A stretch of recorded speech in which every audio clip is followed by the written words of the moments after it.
With this video, I want to introduce a concept within entrepreneurship, which is social entrepreneurship. This is same old entrepreneurship, but with added value to some cause. Let's say your cause that you are passionate about is to save the reindeer, or maybe something a little more pertinent. How about curing children's cancer? Just about everyone in the world can get behind that. But what if your business is like selling shoes or something? How can you? It doesn't make sense, right?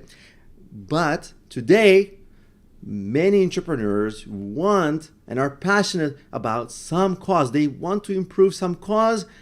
And a lot of times people start their business precisely so that this business can help to improve some cause. So let's talk about all the nuances of social entrepreneurship. A very common example, perhaps the most widely cited example of social entrepreneurship is, you might have heard of this brand, Tom's Shoes. It's kind of a regular shoe. I don't have much fashion sense, but even like I wouldn't wear it. It's a little bit like bummy looking, like if you're extra hipster, you might. But you might correct me. You might say, Alex, you have no idea what real fashion is. Fine, that's true. In any case, they got famous and they were known because they were donating a part of every sale to some cause. And customers really got behind that. They thought, whoa, instead of giving my money to some random shoe company, which is just a part of the wheel of capitalism, which I kind of like capitalism, but some people don't. Those people who don't like capitalism, they're like, oh, well, maybe I can actually buy from a brand who donates to some nice cause. And so Tom's got really famous through that because they were early and they were really savvy about getting publicity from that and getting all that marketing, extra attention from that other strategy. And of course, they benefited their cause a lot because they sold a lot of shoes. Now, the mistake I see is many first-time entrepreneurs, they have great intentions. I want to help my community. I want to help this cause. I want to help that cause. My heart thinks like, wow, this is really good. I want you to succeed. Of course. But then I think, okay, well, you have no business model. And if you're just starting with the premise like, I want to help the reindeer, but you have no business, you might even just lose money that you could have donated directly to some other organization. So you actually could do worse with starting a business if your business just fails. So the real key is to have a fundamentally strong business that grows. Because imagine if you have a business that's struggling. Let's say you're donating like 1% of your proceeds to some cause. Maybe that's a little too cheap. You will say, you're a cheapo, 1%. For our example, I'm going to raise it to 5%. I actually donate money. But anyway, let's say 5% now, not cheap. But what if your business only makes like $1,000 profit? Wow, amazing. You're giving $50. That's really going to make a huge difference. Congratulations. Here's your medal. Here's everything. No, what you really want to do is, it's going to sound capitalistic, but you want a money and profit hungry business because you want to grow your business. Because imagine if instead of $1,000 profit, which is not even a real business, it's kind of a side thing. What if you make millions, billions, $1 billion? What's 5% of $1 billion? In any case, it's millions. Of course, that's going to make a bigger impact for the reindeer, for whatever cause you choose. That's what you should focus on. So if you start focusing too early on the social entrepreneurship, the do-gooder part too early, that misses the point, and you're actually going to create less impact.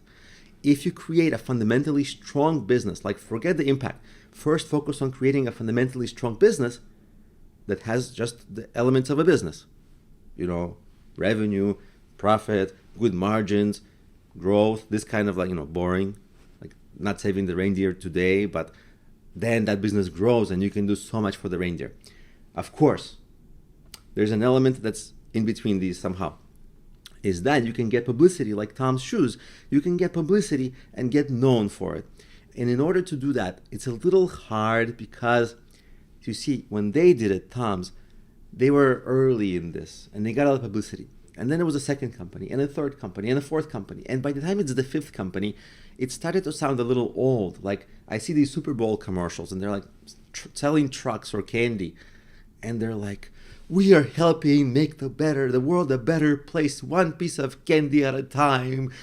The reindeer will, right? And people are watching these stupid commercials, and they're thinking, you're a liar. You're just pandering to what the audience wants to hear.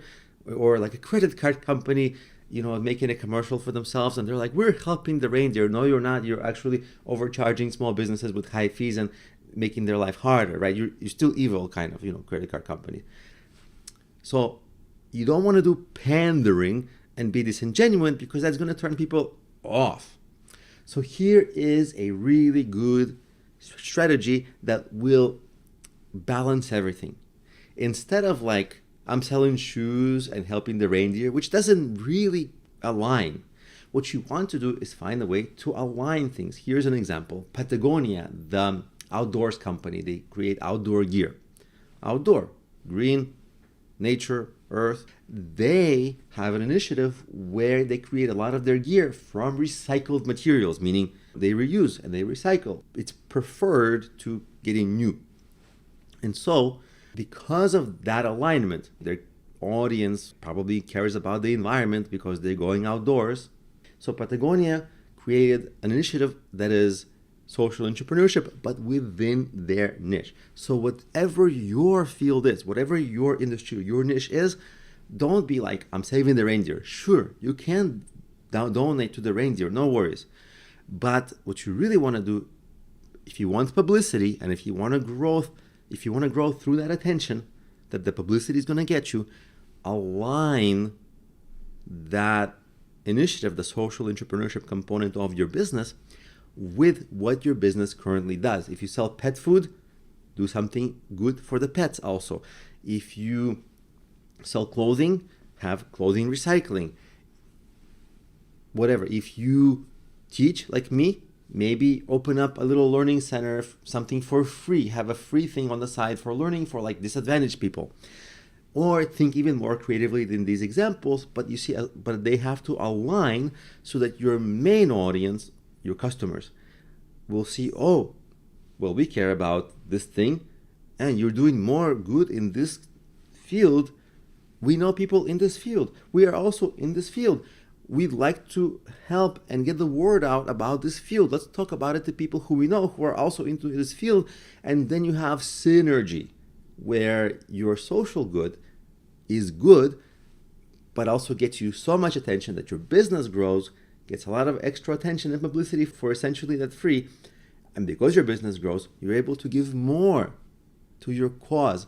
That's how you align or add the social entrepreneurship component to your existing business while growing your business and creating more value for your cause.